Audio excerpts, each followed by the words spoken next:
Daenerys Targaryen is not the first character George R.R. Martin created for A Song of Ice and Fire. That honor goes to the Stark family.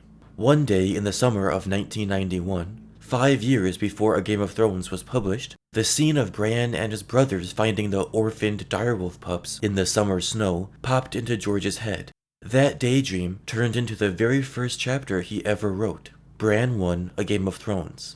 But when it came time for the first A Song of Ice and Fire material to be published, George and his editors went with Daenerys Targaryen.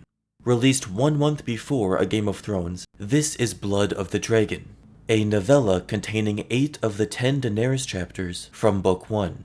Dany was the very first glimpse into George Martin's newest fantasy series, and she's been on one hell of a journey ever since. You're watching the 3rd installment of my Winds of Winter predictions mega videos. The first 2 cover the storylines in the north and south of Westeros, respectively. This video will be a deeper study of Dany's character, where she's been, what she's learned, and what she wants. Of course, I will also discuss where she's going in not just the Winds of Winter, but beyond into the Dream of Spring. This is Daenerys, the theory of everything. Daenerys Targaryen knew fear from an early age. Born during a historically terrible summer storm that nearly ripped Dragonstone apart, orphaned as an infant and smuggled away across the narrow sea, ran around the free cities with her brother Viserys as fugitives. She feared the usurper's hired blades because Viserys did, and Viserys taught Dany everything she knew.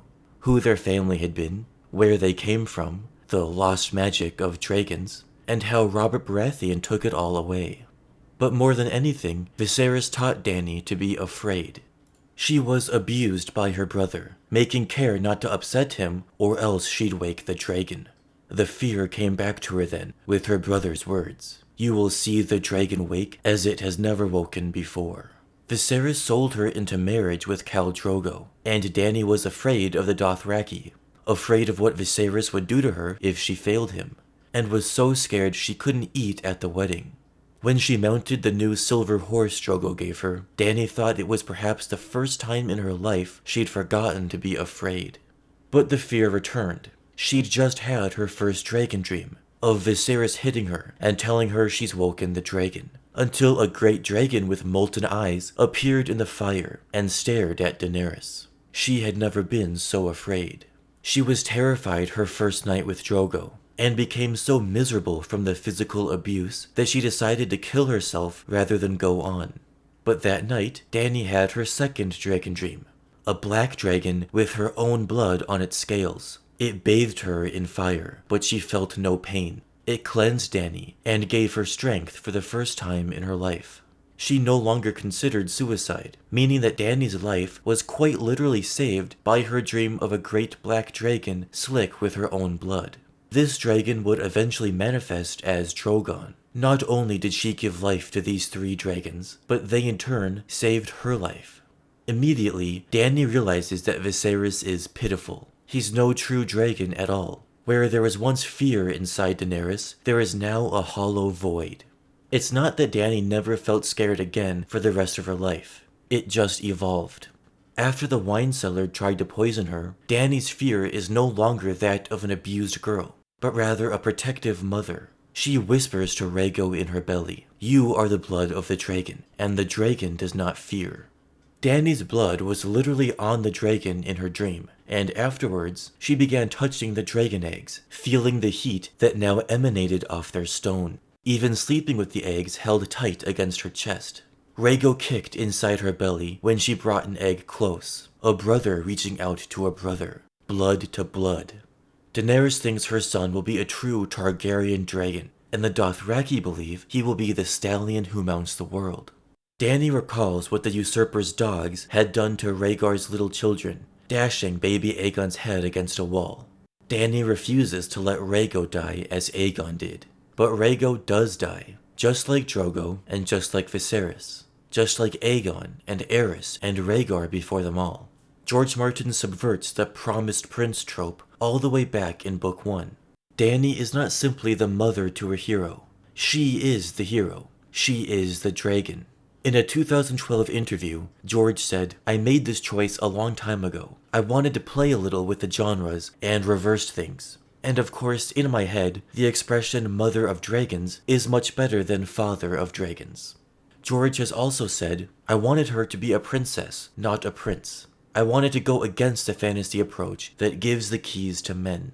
At first, I thought I would write a story about an exiled prince, perhaps Viserys, or the son of Daenerys. But I found the story that makes a weak, innocent girl a strong queen even more inspiring."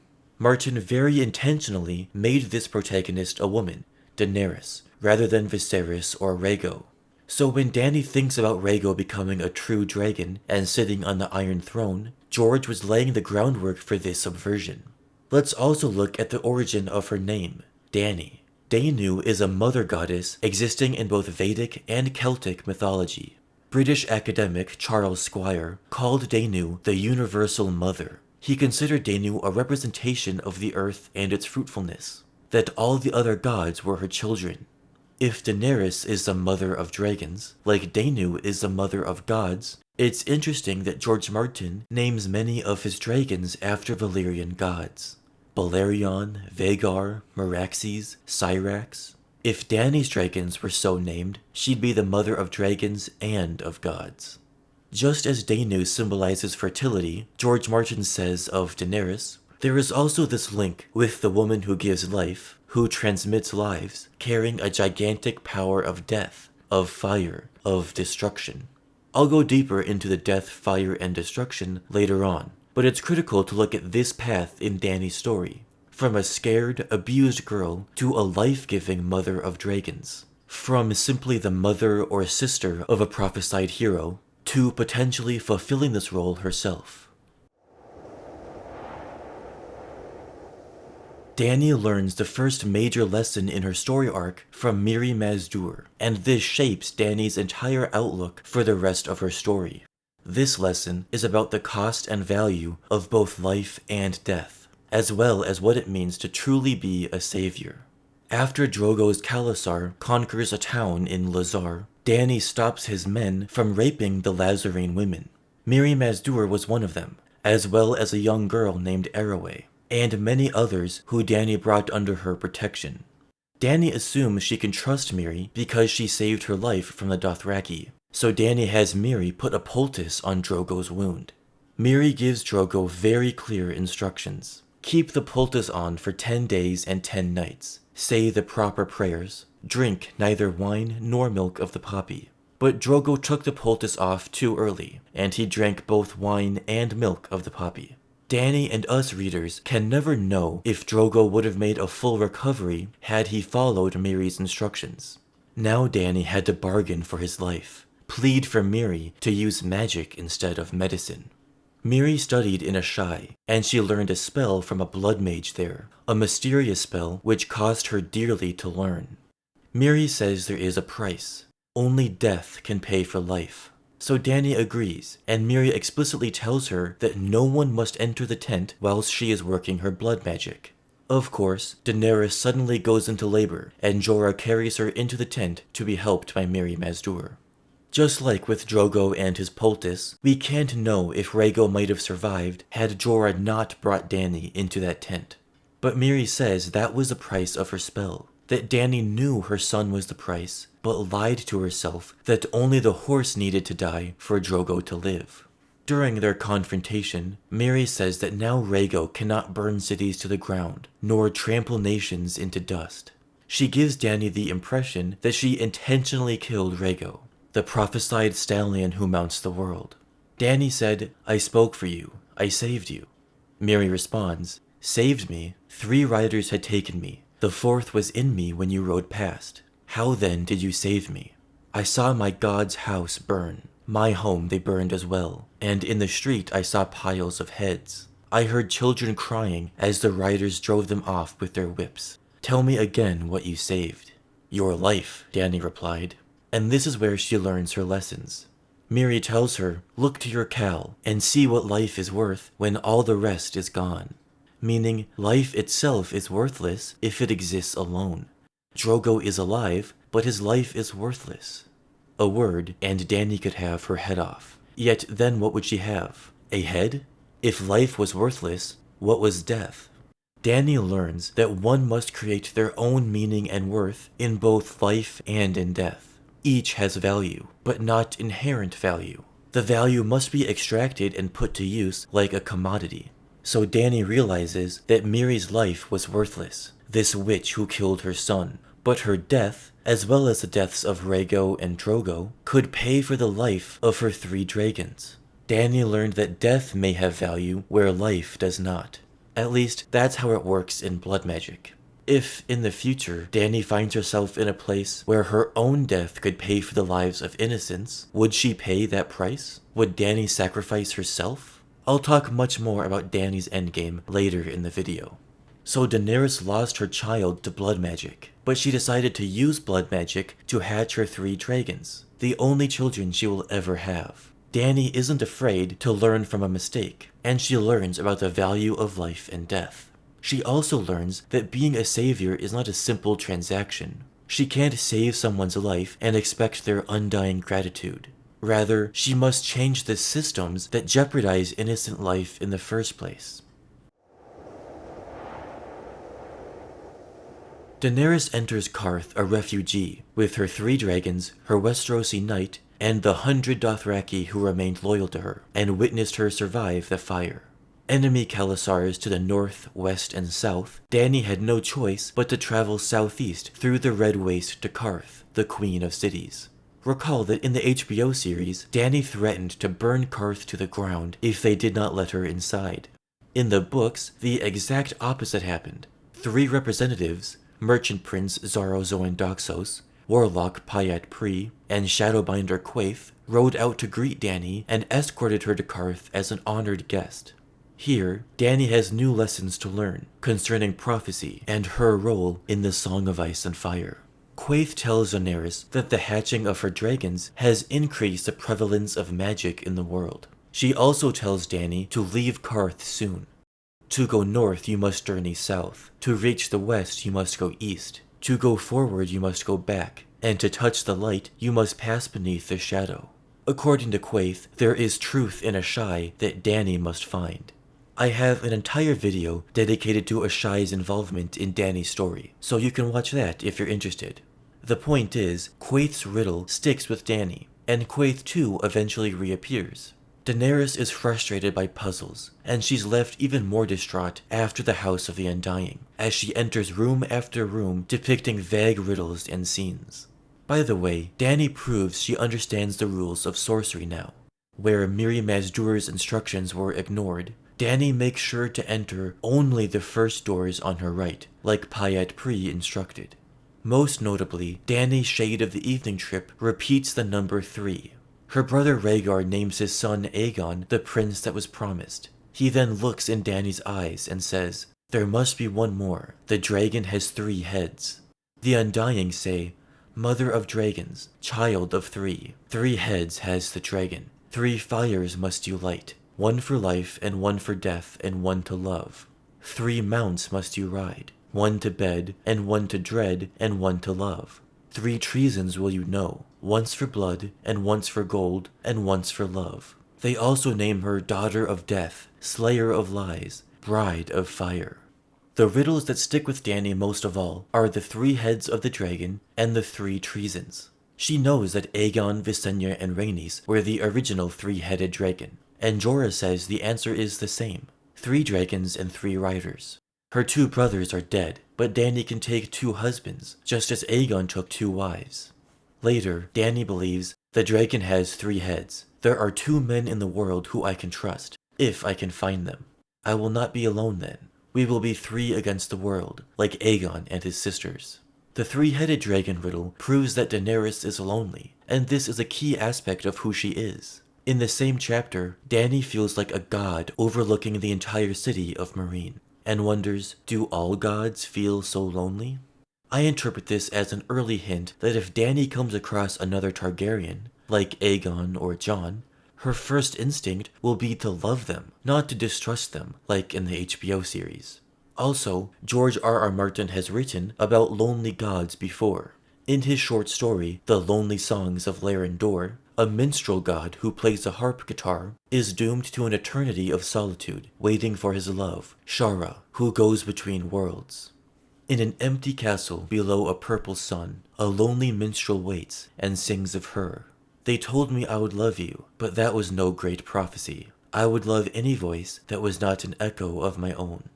So Laren Dor is a prototype of both the lonely god Daenerys and the prophecy-minded minstrel Rhaegar.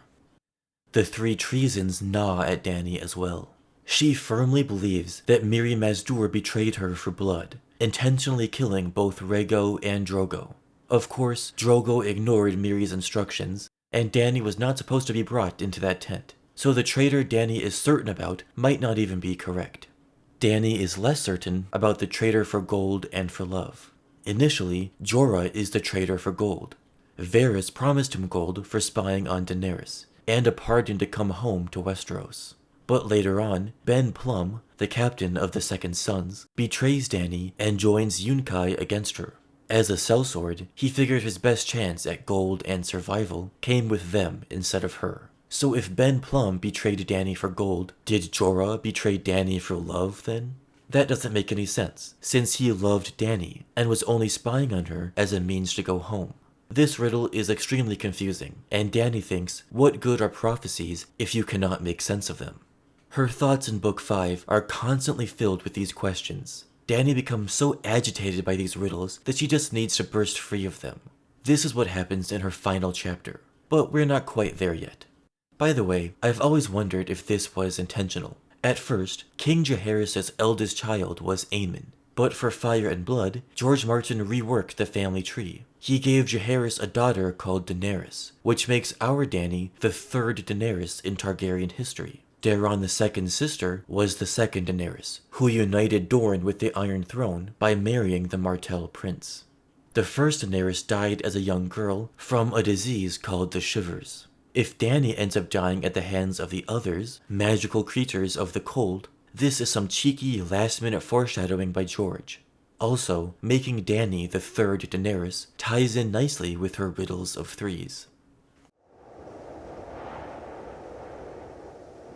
Daenerys has no doubt who she is or what she must do. Dany thinks she must conquer. When she leaves Qarth, she names her 3 new ships after the Conqueror's dragons. In Book 3, Dany speaks about conquering Westeros and conquering the cities of Slaver's Bay. After she takes Meereen, Dany looks in a mirror and self-assesses. Is this the face of a conqueror? So far as she could tell, she still looked like a little girl. No one was calling her Daenerys the Conqueror yet, but perhaps they would. But Dany comes to a realization while overlooking her new city. Aegon the Conqueror brought fire and blood to Westeros, but afterward he gave them peace, prosperity, and justice. But all I have brought to Slaver's Bay is death and ruin. I have been more Khal than queen, smashing and plundering, then moving on. In Astapor, Daenerys was sickened by slavery. If Viserys had the coin, he'd buy all the Unsullied as slaves, and treat them with all the cruelty of the slave masters. But Rhaegar was gentle, and would never own a slave. Daenerys is all that's left of her father's children. She is a child of 3, and her 2 brothers live inside her now. Channeling Viserys, Dany shows cruelty to the evil slave masters, bathing them in fire and blood. Channeling Rhaegar, Dany shows kindness to the slaves, sets them free, and earns their loyalty. In Yunkai, Daenerys played the Game of Thrones. She met with a Yunkish noble and 2 sellsword captains, convinced one captain, Daario, to join her side, and attacked the opposing army by surprise in the night. Yunkai opened their gates, freed their slaves, and Dany moved on to Meereen. But slavery cannot be abolished in a day or even a year. In Astapor, the former slaves took the city and turned the former masters into slaves. In Yunkai, the masters went right back to slavery after Daenerys left. In Meereen, slavery is abolished, but the city is in chaos. Former slaves are now destitute and starving, wishing to go back to their chains. Former masters are murdering Dany's men in the night, known as the Sons of the Harpy. So Dany decides to stay in Meereen and rule, to play politics, help her people, and plant trees and watch them grow. Once a conqueror, she tries becoming a gardener. This is symbolized by putting her dragons in chains. Dany is chaining her inner dragon as well, although part of her, like Drogon, can never be put in chains.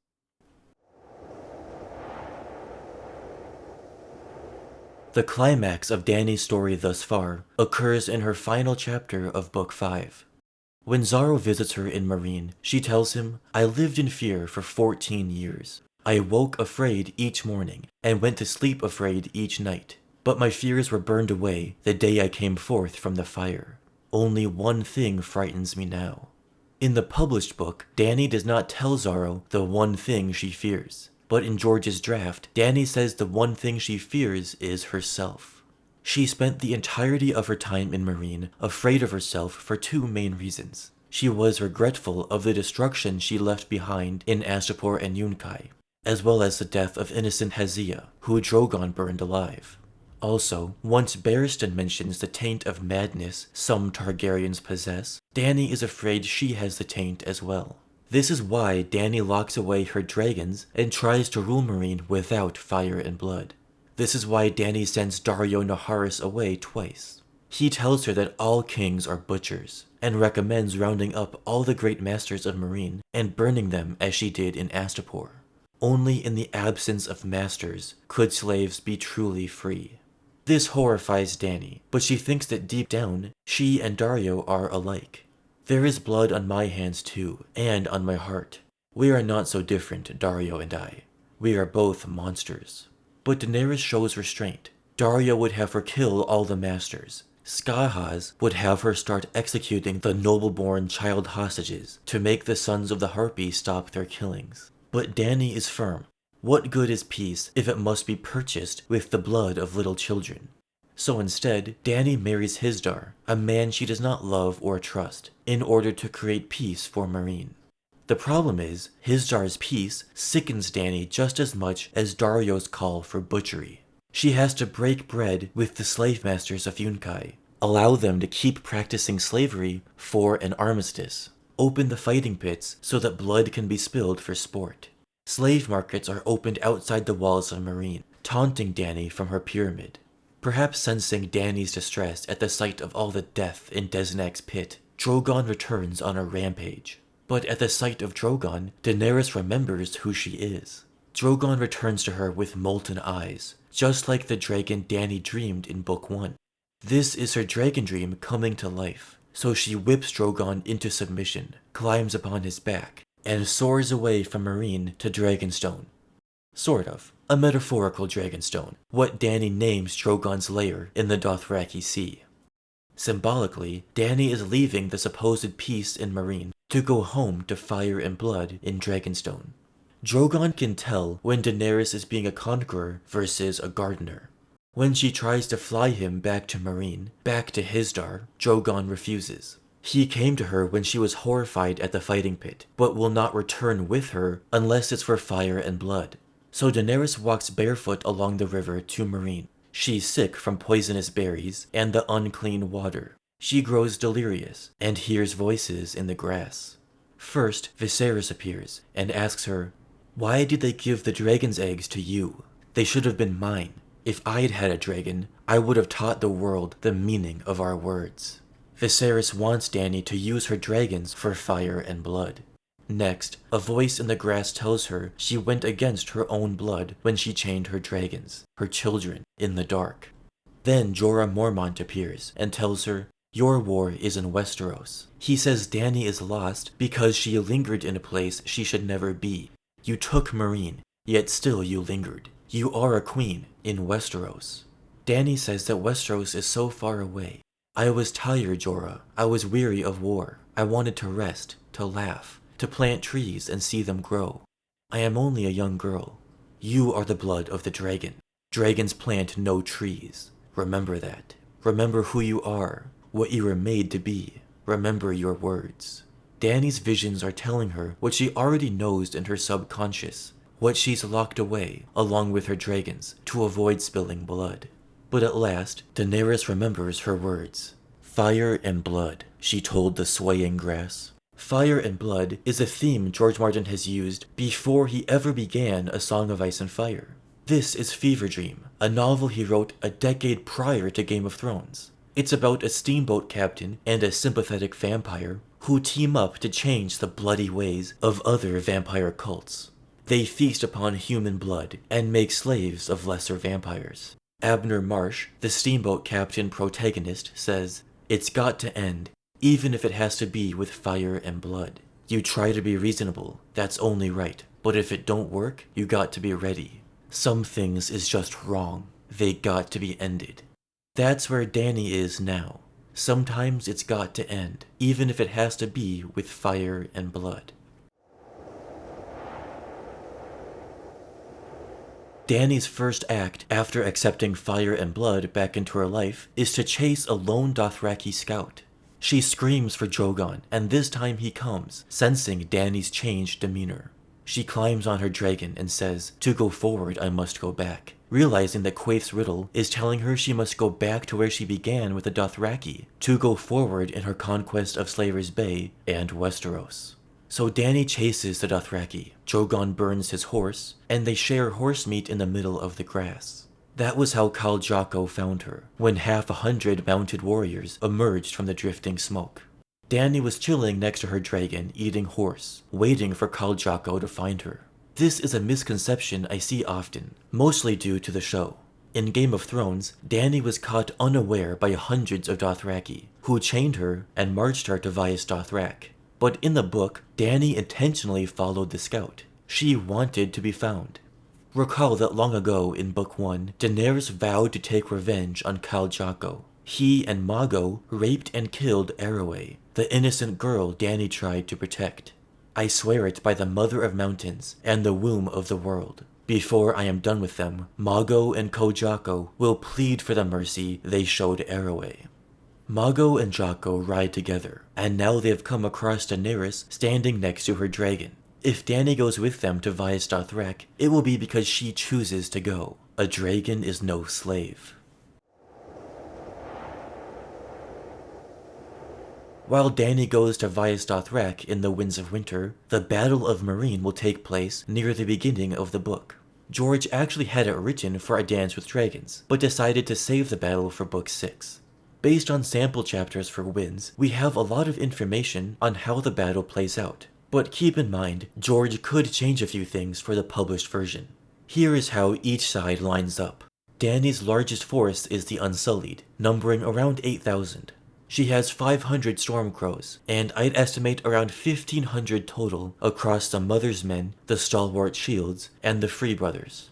Around 200 pit fighters join the battle as well.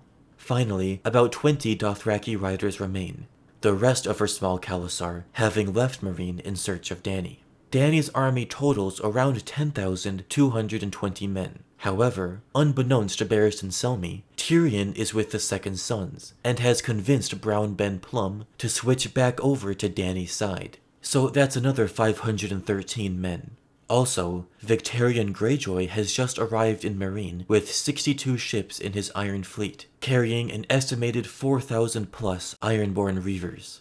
An unspecified number of Ironborn take the field, catching Yunkai off guard. Victarion may be able to patrol the harbor and stop the approach of enemy reinforcements.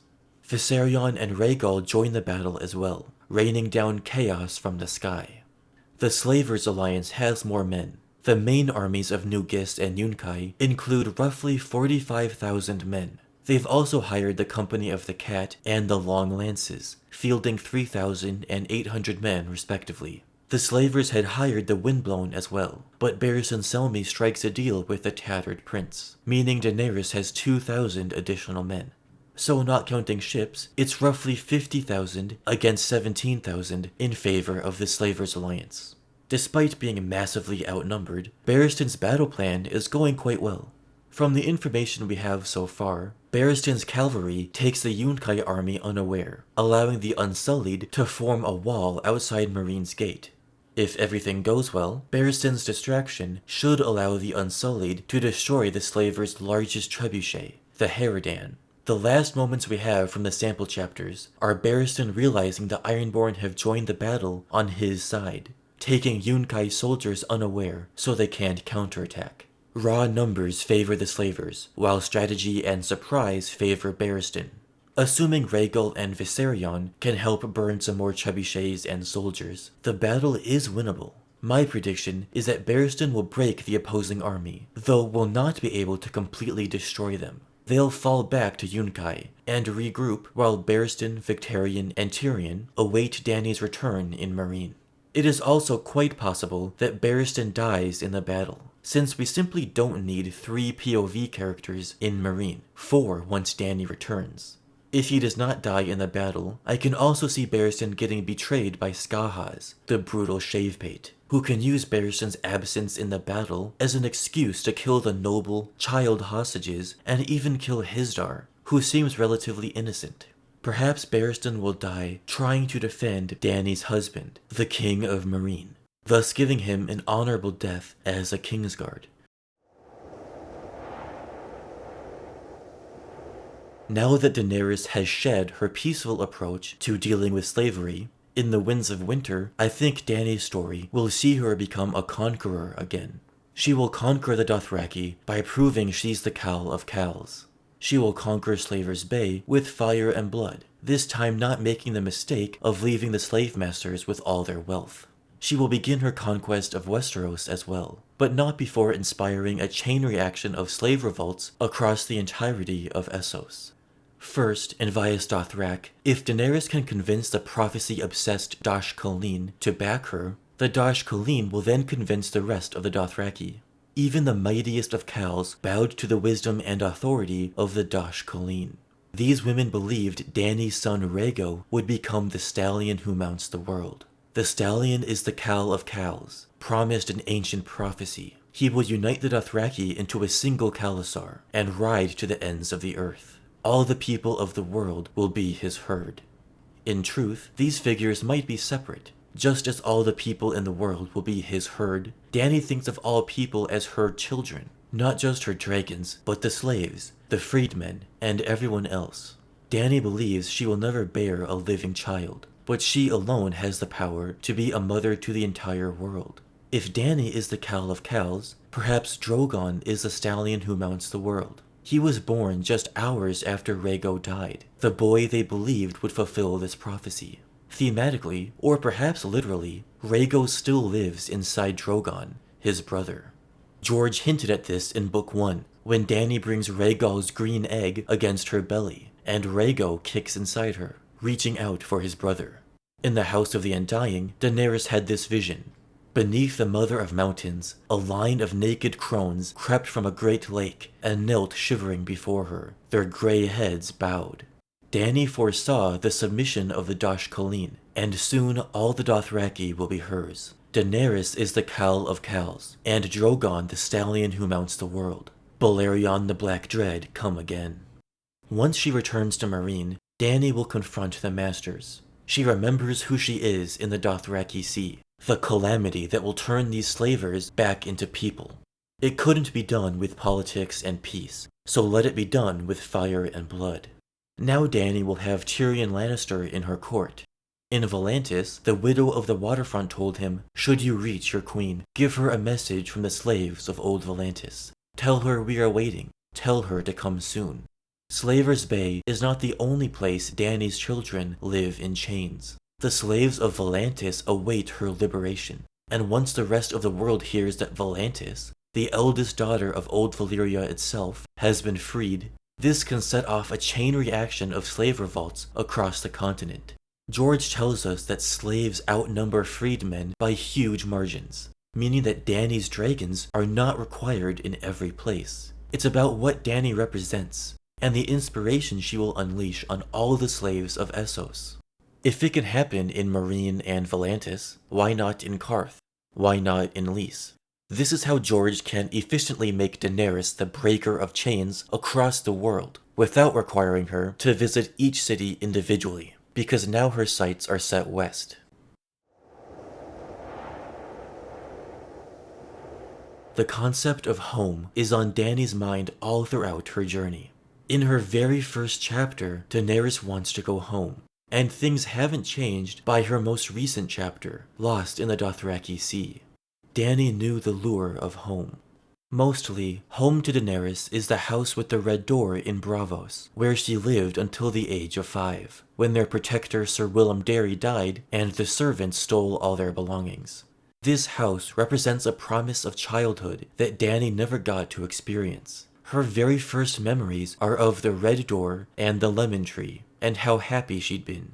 But she was only 5. It would have been a fine place to grow up, but instead, Dany grew up all over the place, constantly fleeing from one city to the next, because Viserys was paranoid of Robert Baratheon's assassins. Dany's desire to go back to the house with the red door is likely inspired by George Martin's own life. That's interesting. During the Great Depression, his mother's family lost their construction business and their fancy house, which had a red door, causing George to grow up in the projects of Bayonne, New Jersey. Well, that used to be our dock. That used to be our house. Now we don't have a house. We don't have a yard. But I always had this sense of, yeah, I'm poor, but I come from, like, royalty, or I come from greatness that somehow was destroyed by the Depression, by corrupt politicians, by things like that. So maybe that gives me a little of the emotional temperament to understand somebody like Daenerys Targaryen. As a boy, he felt like disinherited royalty, just like Viserys and Dany, whose red castle was stolen by the usurper. Every time George walked past that house, he felt like shouting at the owner, "My great-grandfather built this dock." And he says this family history gave him the emotional temperament to understand somebody like Daenerys Targaryen. Dany thinks or dreams about the house with the red door in 12 different chapters, half of them coming in A Dance with Dragons. Just like her rule of 3s, home is something always in the back of Dany's mind. She tries to make Meereen her home, but it doesn't work. Early in Book 5, Dany hears Viserys' voice tell her, "Meereen was never your city. Your cities are across the sea, your 7 kingdoms, where your enemies await you. You were born to serve them blood and fire." She ignores this and thinks her dreams of home and love had blinded her. So she ignores Westeros and tries politics in Meereen. But in her final chapter, the same chapter where she embraces fire and blood, Dany finds herself agreeing with Viserys. Meereen was not her home, and never would be. It was a city of strange men with strange gods and stranger hair, of slavers wrapped in fringed tokars, where grace was earned through whoring, butchery was art, and dog was a delicacy. Meereen would always be the Harpy city, and Daenerys could not be a Harpy, because Daenerys is a dragon, and her home is Westeros. But what Dany doesn't know is that she isn't the only dragon anymore. Her nephew Aegon has brought an army to the Stormlands, and has taken Storm's End. He's positioned nicely to take the Iron Throne well before Dany arrives to meet him. And if you want my full thoughts on Aegon's movements, I discussed that in my Chaos in Westeros video. Recall that Tyrion is the one who told Aegon to go to Westeros. Initially, Aegon planned to wait for Daenerys in Volantis, with the Golden Company, and his hand in marriage, as a gift for her. Now Tyrion will be with Daenerys in Meereen, so she'll know Aegon is alive before leaving Essos. How will Dany feel about that? We've already discussed how lonely Daenerys feels. The only Targaryen she ever knew was her abusive older brother. Well, he died, and so did her abusive husband, who she fell in love with anyway. Her son died, and Dany believes she'll never have any children. She thinks about the 3-headed dragon, how there must be 2 men in the world who can be her Rhaenys and Visenya. Knowing Aegon is alive, wouldn't Dany feel compelled to be with him? When she thinks about Rhaegar's little son being murdered, she says, "If he had lived, I might have married him. Aegon would have been closer to my age than Viserys." The other part of Dany will remember the House of the Undying, and the cloth dragon swaying on poles, the Mummer's dragon. She'll also wonder why Illyrio Mopatis never mentioned her nephew still being alive. So Daenerys will be cautiously optimistic upon meeting Aegon. I won't go into every possible circumstance of Dany's homecoming in Westeros. This video is already absurdly long. Instead, listen to my following theory as the essence of what her arrival could look like, if not a point-by-point prediction. Daenerys begins her story longing for home. Once Viserys dies, Dany believes she must conquer Westeros in his place. Up through her final chapter, Dany has been abolishing slavery as well as dreaming of the house with the red door, representing her lost childhood and the promise of an innocent youth. Aegon's most fearsome enemy in Westeros will be Euron, who gave Victarion the horned dragonbinder. Perhaps once Victarion glimpses Rhaegar and Viserion in the battle for Meereen, he will have the horn blown for him, but we know Euron's gifts are always poisoned. If the horn works, it will bind one of Dany's dragons to him, not Victarion. So while Daenerys conquers the Dothraki and liberates Slaver's Bay with fire and blood, Euron will obtain a dragon and Aegon will struggle to defeat him. Earlier, Tyrion told Aegon that Daenerys would come join his fight in Westeros.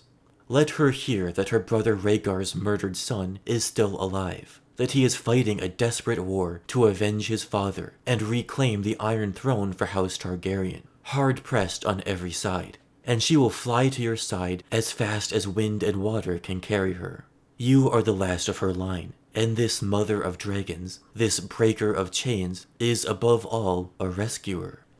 Of course, Tyrion only said this to manipulate Aegon into heading west. Then he could meet Daenerys alone and weasel his way onto her council. But what he says is also probably true. Tyrion will tell her Aegon lives, and he needs her help in order to win their family's throne back.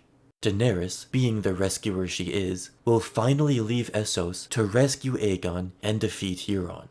This also ties into some advice Tyrion gave Aegon about Savas. Your dragon is too far away to save you. Keep her close, in the center of battle. Daenerys is halfway across the world from Aegon, so because Aegon went west instead of waiting for Dany, maybe he'll die before she can rescue him. I also think that Dany versus Euron is a much better conflict than Dany versus Aegon, since nothing suggests Daenerys would risk killing her own kin. Quite the opposite, in fact. Euron is also obsessed with Dany's dragon power, without her even knowing. When the Kraken weds the dragon, let all the world beware. But Euron is the antithesis of Daenerys. He's an abuser, while she's abused. He's a slaver, while she's a liberator. In fact, Euron is more Valyrian than Dany, in terms of temperament.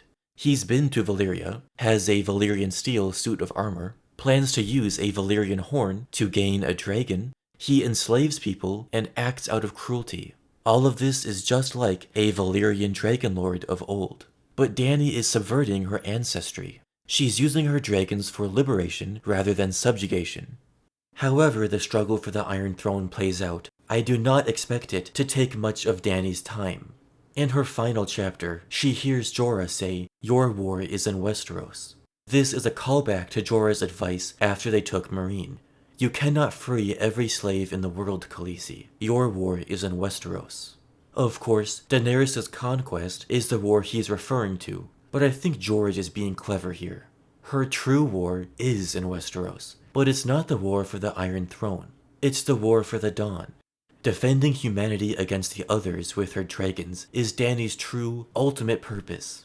I believe that's why Maester Aemon wished he could be with her, once he realized she's the fulfillment of the Targaryen prophecy, that himself, Rhaegar, Aerys and Bloodraven, all the way back to Aegon the Conqueror, had passed down. And that's why Marwyn the Mage is going to meet her and guide her way to Westeros. He's an Archmaester of the Citadel. Why should he care who sits the Iron Throne? Marwyn, and Aemon before his death, believed Daenerys' true purpose is to bring fire and light, the warm protection of her dragons, against the cold, dark others in the war for the Dawn. At the core of A Song of Ice and Fire are two characters, Daenerys Targaryen and Jon Snow. Most readers consider Dany and her dragons to represent fire, while Jon and the North represent ice, together forming the heart of George Martin's story. In fact, Martin has basically said this. The things going on in the North at the Wall, and Daenerys Targaryen on the other continent with her dragons, are the ice and fire of the title. But the title is not binary. While ice and fire may be opposites, Jon and Dany certainly are not. Their stories have been running parallel since the start of the series, without either character knowing the other exists. Both Jon and Dany share characteristics of ice and fire. Their union is where George Martin's themes are wedded. What do we associate with ice? The wall and the others, duty and death, nature. George says ice is betrayal, ice is revenge, it's cold inhumanity. What do we associate with fire? Dragons and war, the red god and blood magic. George says fire is love, passion, and sexual ardor. All of these ideas are found within both Jon's and Dany's stories. For example, ice is betrayal and revenge, and Dany is haunted by the idea of her 3 betrayers, while she vows to take revenge on Jhaqo and Mago. Another example is R'hllor. The Red Priests of Essos believe Daenerys is Azor Ahai reborn, but Red Priestess Melisandre is with Jon Snow at the Wall. She falsely believes in Stannis Baratheon, but when she prays to R'hllor for a glimpse of Azor Ahai, he shows her only snow. Perhaps both Dany and Jon are R'hllor's chosen, and both are destined to fight the others together. They are the song of ice and fire. If you share my vision, you want Jon and Val to get married and rule the North together. Maybe you want Dany to marry Aegon and rule Westeros together. But there's just so much groundwork for Jon and Daenerys to be an endgame romance. Not only did the HBO series do it, but book readers have been theorizing about it since the 1990s, and Jon and Dany share this official cover of A Dance with Dragons, a lonely wolf and a lonely dragon, who will one day find each other. In Fire and Blood, King Jaehaerys had a daughter called Daenerys, and a son called Aemon. Daenerys shall be queen when she and Aemon marry. They will rule together, just as we have. Maybe in the current story, Daenerys is Daenerys, and Jon is Aemon. Us fans love to speculate what Jon's Targaryen name might be if Rhaegar gave him one.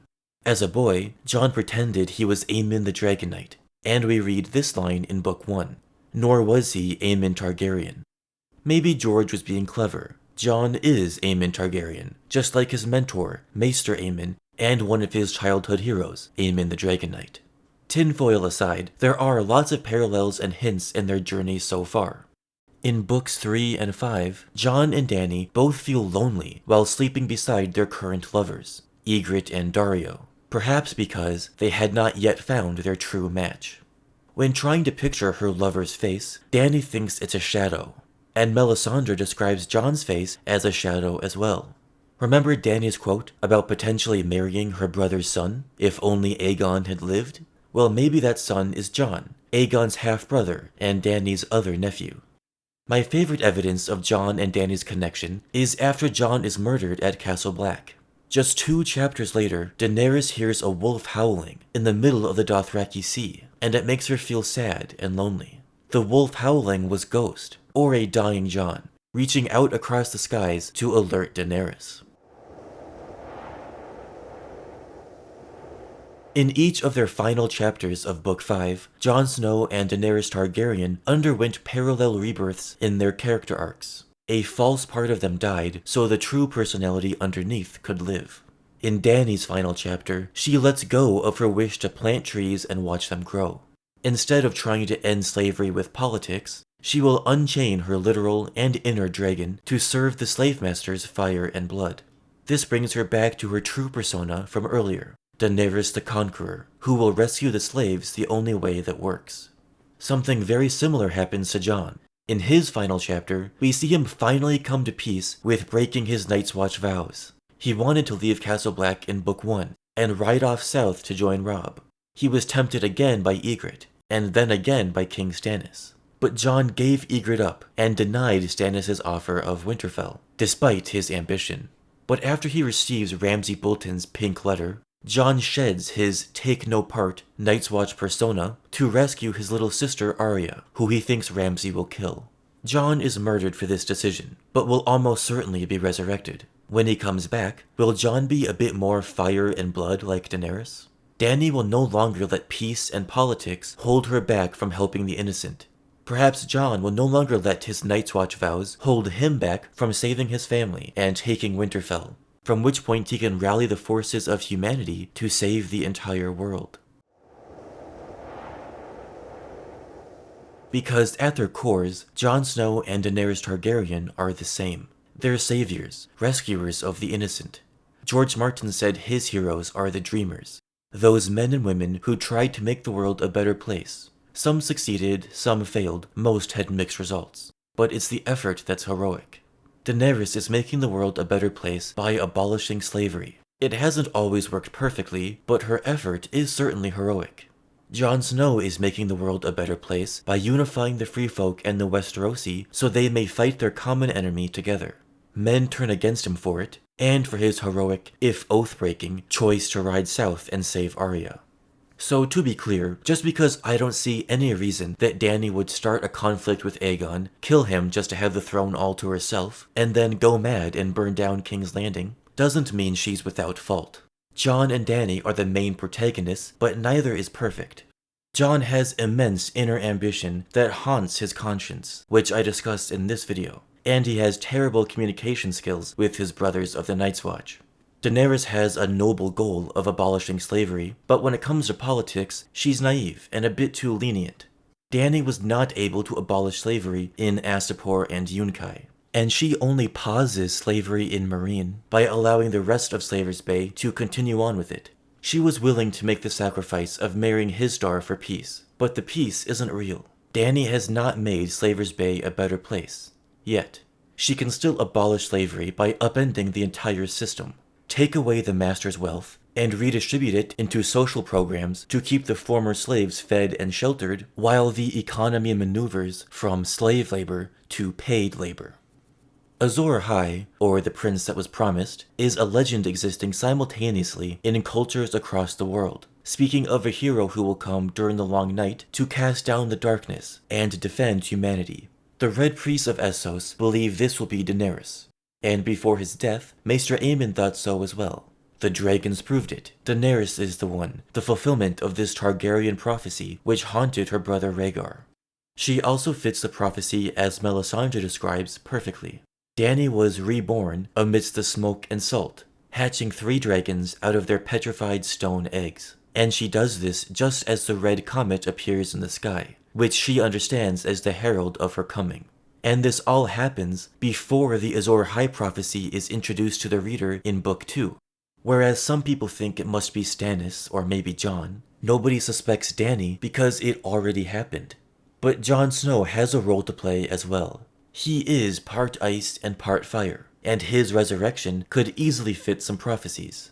If Shireen's death pays for Jon's life, then Jon is a dragon awoken from Shireen's stone face. When Melisandre asks R'hllor to show her Azor Ahai, he shows her Jon Snow. Or maybe Jon is Lightbringer. Rhaegar was Azor Ahai, and Jon was his 3rd and final child, his successful attempt at tempering the sword. But my point isn't that Dany and Jon are perfect fulfillments of prophecy. That isn't what will matter in the end. What matters is they work together to save the world, along with Bran probably, and maybe even Arya and Jaime.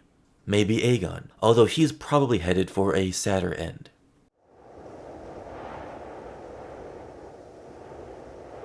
Daenerys has 3 dragons and no one but herself to ride them. Jorah said she could take 2 husbands, like Aegon the Conqueror. Dany thinks there are 2 men in the world she can trust. Maybe she'll hope Aegon could be one of them, but I think Aegon is a doomed character. He is essentially redundant, a retread of Dany and Jon. A secret Targaryen prince like Jon, coming to take the Iron Throne back for his family like Daenerys. Dany will probably see him as a mummer's dragon anyway, and I think his true purpose is to give Dany a reason to come west other than the throne itself. Together they can defeat Euron, but Aegon will probably die as well. Die fighting Euron, that is. I just can't see Daenerys killing the only family she has left. Even if she suspects Aegon is the mummer's dragon from her House of the Undying visions, Dany gets frustrated by all those riddles. She has a tricky relationship with prophecy, and does believe she can never have children. So killing Aegon, a supposed Targaryen who could continue their lineage, just doesn't make sense for her character. But again, I think Aegon's narrative purpose is twofold. He is Euron's main adversary, and his fight against Euron speeds Dany up to come west. Jon is a more likely head of the dragon than Aegon. He has the blood of the dragon, and is destined to fall in love with Daenerys. Their union can be sealed with a dragon. Jon will claim Rhaegal, who Dany named for his father, Rhaegar. And without even knowing it, Daenerys is already connected to Jon. In the House of the Undying, she sees a blue flower growing in a wall of ice, and it fills the air with sweetness. The blue flower symbolizes Lyanna Stark, Jon's mother, and the wall of ice is where Dany will find Jon. And, as Val the Wildling Princess stands next to Jon near the wall, she tells him the air tastes sweet. Val is a stand-in for Daenerys until she arrives, a princess with blonde hair who speaks of sweetness. All the way back in his original outline for the series, George Martin named Tyrion Lannister as one of 5 main characters who will play key roles in the endgame of Ice and Fire, along with Daenerys Targaryen and 3 Stark kids, Jon, Bran, and Arya. Bran is up north doing green-seeing magic with Bloodraven, and Arya will be too young. So I do think Tyrion is the 3rd head of the dragon, and George has outright said that the 3rd head of the dragon isn't necessarily a Targaryen. Not that Dany will fall in love with Tyrion or marry him, but she might trust him, and that's all she needs. But remember, Tyrion is on the list of men Quaithe tells Dany not to trust, along with, presumably, Aegon, the Mummer's dragon. But Quentyn Martell is also listed, and while he did die trying to claim a dragon, he didn't really betray Dany or do anything untrustworthy. Nobody even knew if Dany was still alive when Quentyn got cooked. So, my point is that I hate all these riddles just as much as Dany does. We can twist their meaning to prove any point we want. Tyrion used to dream about dragons as a boy. In Book 1, he tells Jon that, "I used to dream of having a dragon of my own." Even a stunted, twisted, ugly little boy can look down over the world when he's seated on a dragon's back. I used to start fires in the bowels of Casterly Rock and stare at the flames for hours, pretending they were dragon fire. Sometimes I'd imagine my father burning, at other times my sister. Don't look at me that way, bastard. I know your secret. You've dreamt the same kind of dreams. And Tyrion was right. Jon has dreamed of things he's ashamed of. He dreamed of becoming a conqueror and leading men to glory like Daeron the young dragon. Even now that he's older, Jon has a dream about killing Robb and becoming Lord of Winterfell. George doesn't do this type of foreshadowing unless there's a reason. Daenerys, Jon, and Tyrion will all ride dragons. 3 out of George Martin's 5 main characters that he's known since the inception of his series. 3 characters whose mothers died giving birth to them. These 3 are connected. Again, it's like poetry, so if they rhyme.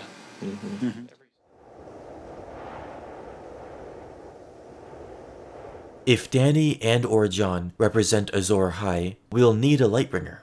Daenerys is called the Slayer of Lies, and one of those lies is Stannis Baratheon. He's the fake Azor Ahai, and his sword is the fake Lightbringer. In fact, maybe Lightbringer isn't a sword at all. Maybe it's a dragon. According to legend, Azor Ahai forged Lightbringer on his 3rd attempt, sacrificing his love, Nissa Nissa. He put the sword straight through her heart and said, "Know that I love you best of all that is in this world." Dany hatches 3 dragons after making 3 sacrifices. She inadvertently killed Rhaego to save Drogo. Then she killed Drogo herself. And then she burned Mirri Maz Duur alive. The 3rd death paid for 3 dragons. George also uses similar language when describing Azor Ahai's sacrifice and Dany's blood magic ritual. Just as Azor Ahai thrusts the smoking sword through Nissa Nissa's living heart, Daenerys puts her black dragon egg, Drogon's egg, right beside Khal Drogo's heart on the funeral pyre. And just as Nissa Nissa's cry of anguish and ecstasy left a crack across the face of the moon, Dany's fire produces a crack as loud and sharp as the breaking of the world. This language also connects to a Qartheen legend about where dragons come from. Once there were 2 moons in the sky, but one wandered too close to the sun and cracked from the heat. 1,000 dragons poured forth and drank the fire of the sun. So maybe Azor Ahai's Lightbringer wasn't a sword either. He produced a crack across the moon and hatched a dragon. Lightbringer in our story won't be a sword, but Drogon himself. Xaro Xhoan Daxos, who's from Qarth, even describes Dany's dragons as a flaming sword above the world. Just how Azor Ahai is said to have wielded a flaming sword. As important as Dany's 3 dragons are, George Martin wants us to consider them from all angles. their power to protect, but also their power to destroy. Martin has compared dragons to nuclear weapons, and because Dany is the only one who has them, it makes her the most powerful individual in the world. But he also says power is more subtle than that. You can have the power to destroy, but it doesn't give you the power to reform, or improve, or build. Dany destroyed the slave masters of Astapor, but did not actually reform the city and end slavery. So if she uses her dragons in the Winds of Winter, it can't simply be fire and blood. Use the dragons against evil and break the system, but she must reform Slaver's Bay and build a brighter future where dragons won't be needed again. This ties back into a lesson she learned from Mirri Maz Duur about being a true savior. It isn't enough to kill the slave masters and free the slaves and think you've become a savior. George Martin said of Daenerys, she has the power to destroy, she can wipe out entire cities, but that doesn't necessarily enable you to rule. It just enables you to destroy. To truly make a better life for these former slaves, Dany must change the system entirely. But as destructive as dragons are, George Martin has also said that fire symbolizes warmth in his story, and dragons are the delivery method for that warmth and protection. Dany's role as the mother of dragons is a massive responsibility, especially for such a young girl. But if she makes the right choices, she can use dragons for warmth and protection rather than pure destruction. Maybe her dragons are why people see her as Azor Ahai reborn. But honestly, prophecies are kind of dumb, to the extent that Azor Ahai and Lightbringer apply to any individual. Sure, maybe it's Dany or Jon or Drogon, but George warns against the belief in prophecy, and Daenerys is sick of them. They're just stories, it's not real. But dreams are real, sort of, and dreams can foretell events that prophecies cannot. Besides a bleeding comet and a blood magic ritual to wake dragons from stone, Daenerys has also dreamed of fighting the others. And remember, Dany's dreams often come true. She dreamt that she was Rhaegar, riding to the trident, but she was mounted on a dragon, not a horse. When she saw the usurper's rebel host across the river, they were armored all in ice, but she bathed them in dragonfire and they melted away like dew. So Dany dreams of herself on a dragon burning an army wearing ice armor. Sounds like some White Walkers to me. Dany's existence may also connect all the way back to Aegon the Conqueror's dream. We don't know the exact details, but we do know that Aegon had a dream, probably about the others, that prompted him to conquer Westeros. I think Aegon saw a Targaryen fighting the others with their dragon in a great war between the living and the dead, the War for the Dawn.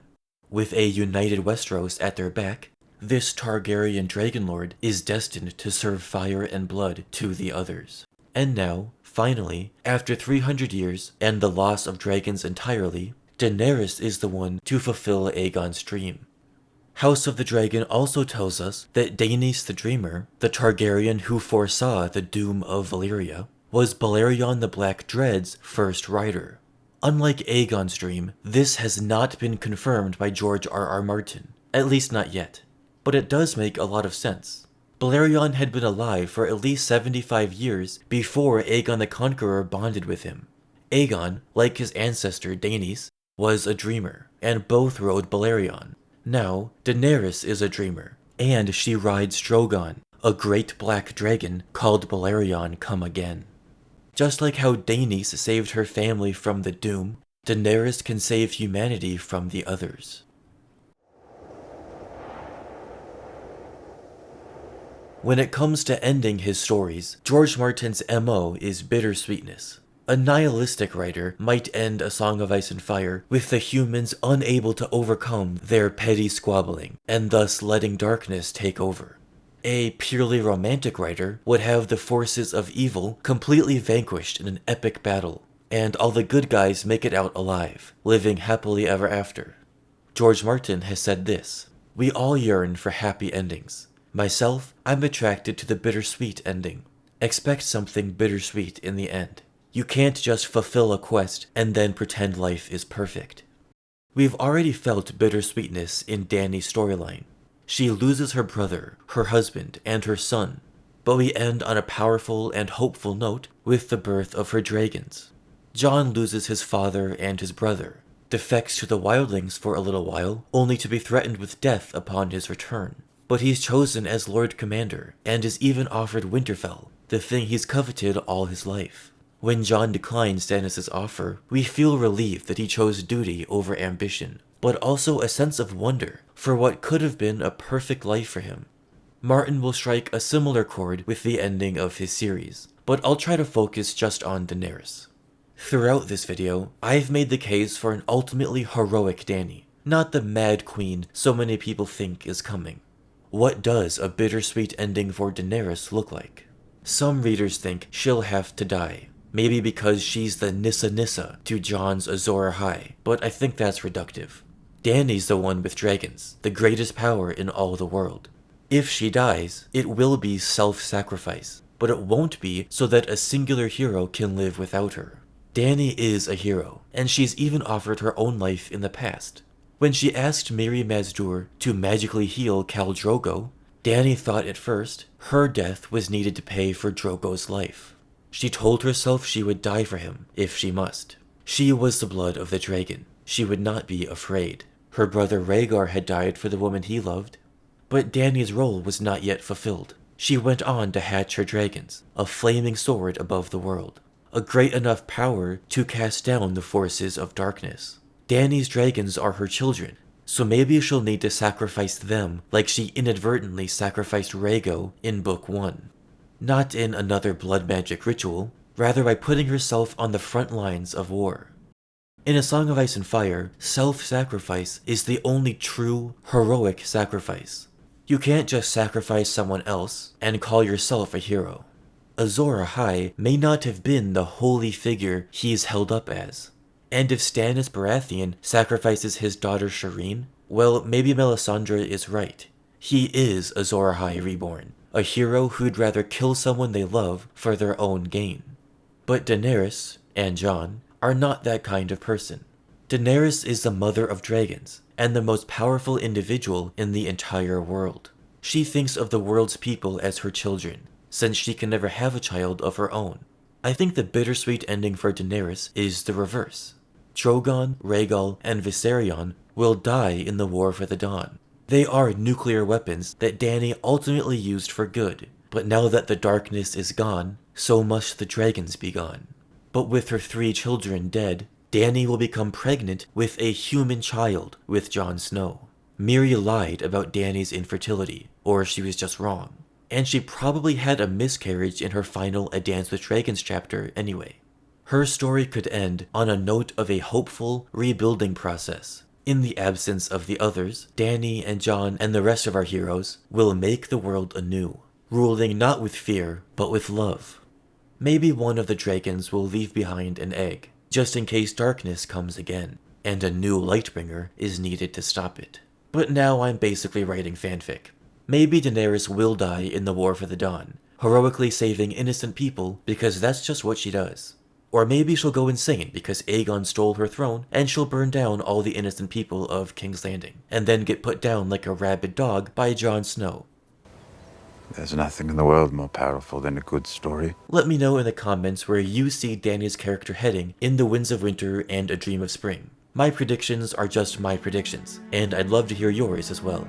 This has been my most ambitious project I've ever completed on this channel, so I appreciate all your support. Thanks for watching.